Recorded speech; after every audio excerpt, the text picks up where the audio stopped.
platforms have different functions. On the top here, the little guy with the orange eyes is called Reddit.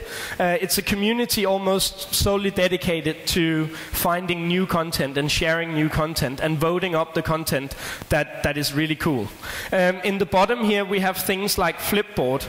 Flipboard, just to go to the next page, is really the daily me. It collects all the most popular stories from the media that you've chosen and from your social connections to present you your newspaper. It's not that Flipboard is launched yesterday. Some of you might have heard about it. But I think the thought is quite fascinating. We used to talk in media about audience. An audience is defined as a lot of people who are doing the same thing at the same time.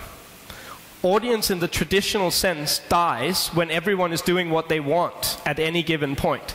We still have a lot of people watching one clip or doing something, but they don't necessarily all do it at the same time. That's really the main difference between traditional broadcast media and social media.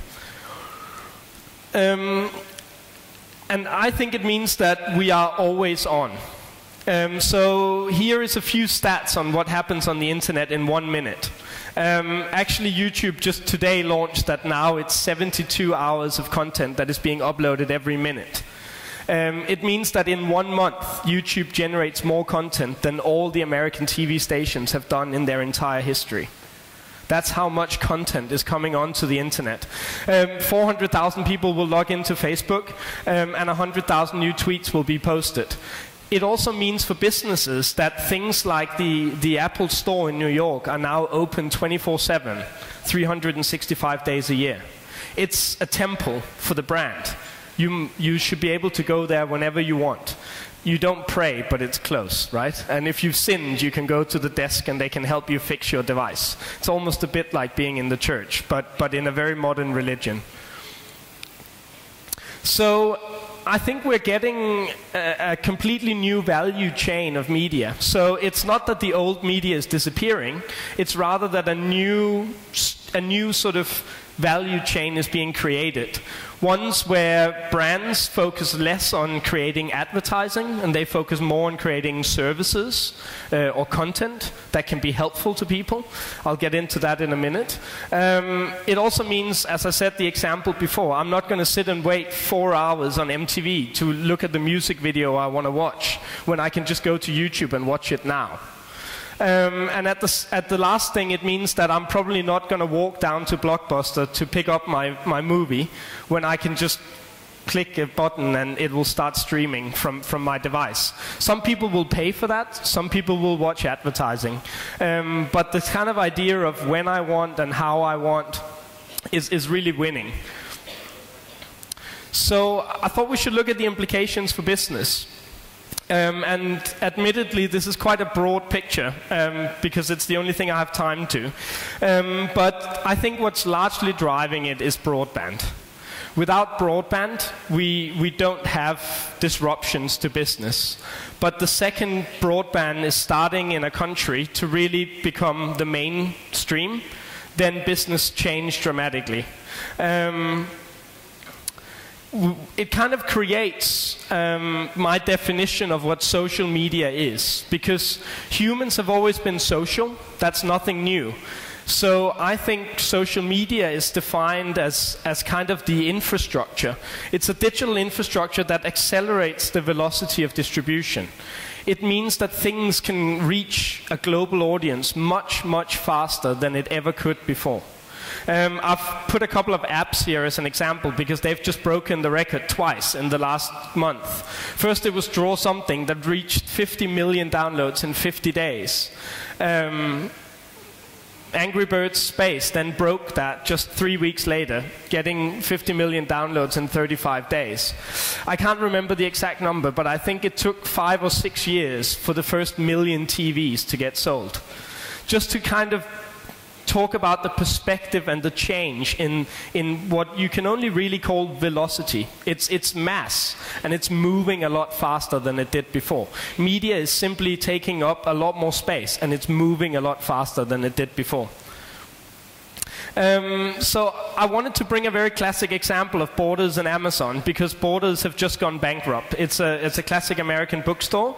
And back in 2001 or 2, they took the decision that there was this new little startup. Well, Amazon is founded a bit before that, but it wasn't that big at the time, that they could sell their books via Amazon rather than creating their own digital service. See, Amazon took full advantage of that because they knew very well that for every person who buys a book, there's a bit of data to be had.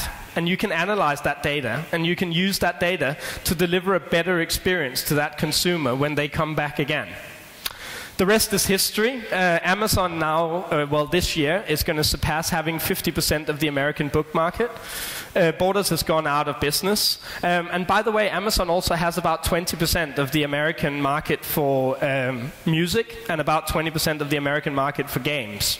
Although there is another service called Steam that is doing a better job of giving people games right onto their desktop when they want it.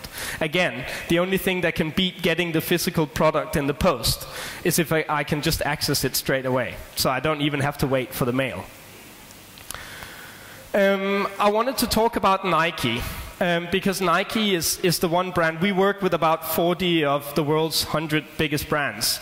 I've got a few of my big clients on the back here, actually. But Nike is a company that we've worked with all the way back from 2005. The problem is they don't really need us anymore, because Nike has actually succeeded in creating a media company.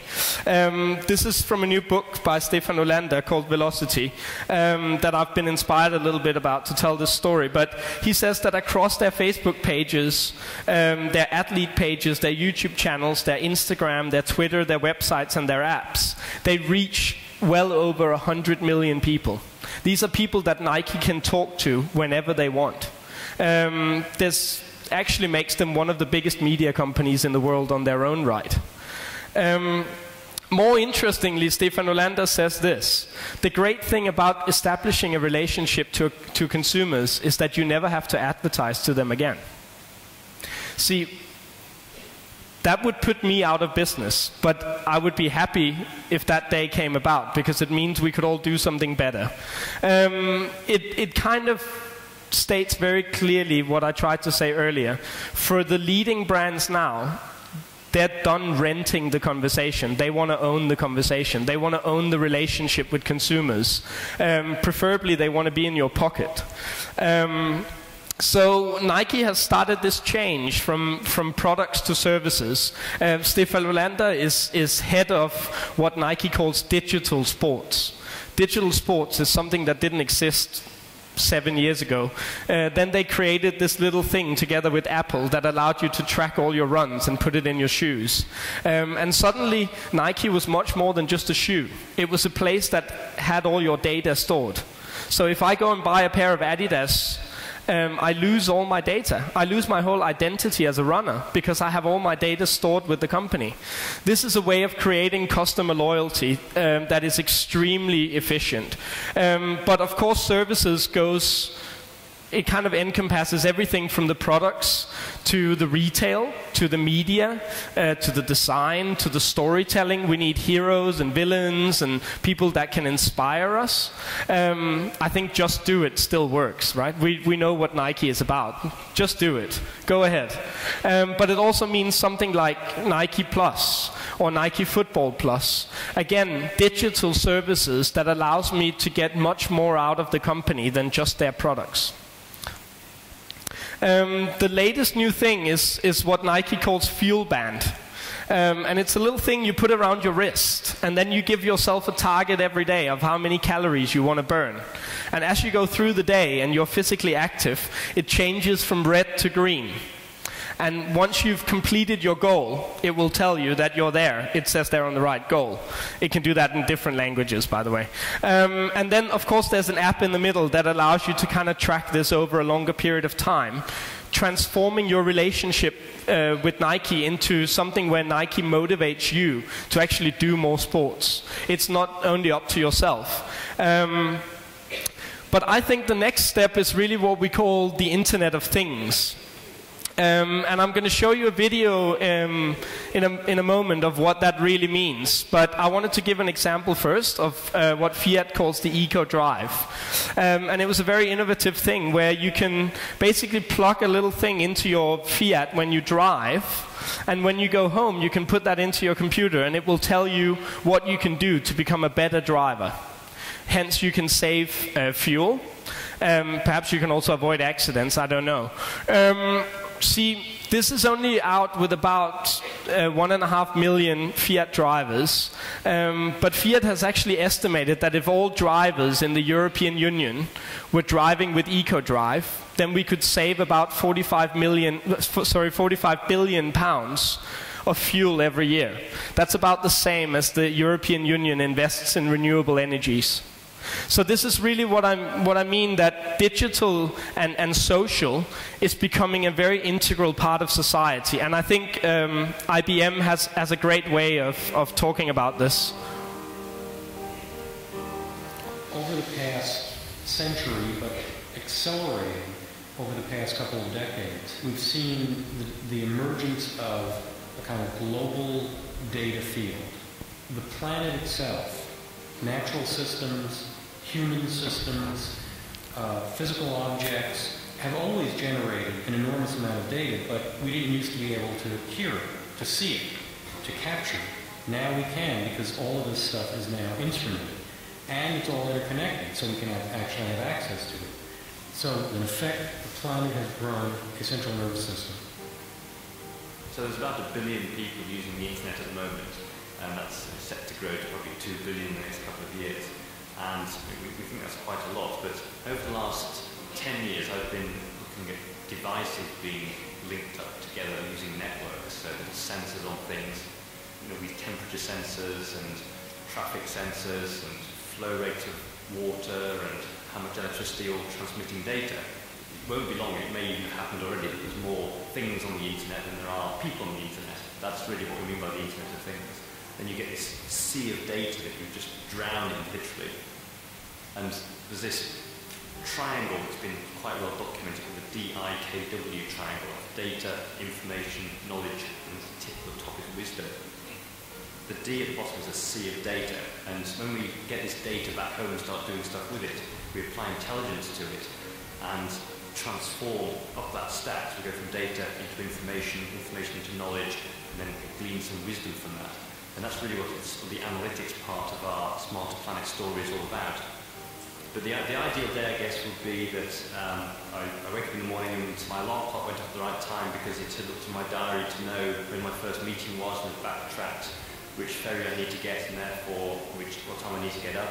The bathroom heater would have been on for half an hour before that time to make the bathroom nice and warm. I'd know that the temperature had been freezing overnight and therefore that my ice was going to need to be scraped off my car, so I need to leave the house 5 minutes earlier. And then I'd be getting a notification, perhaps an audio announcement in my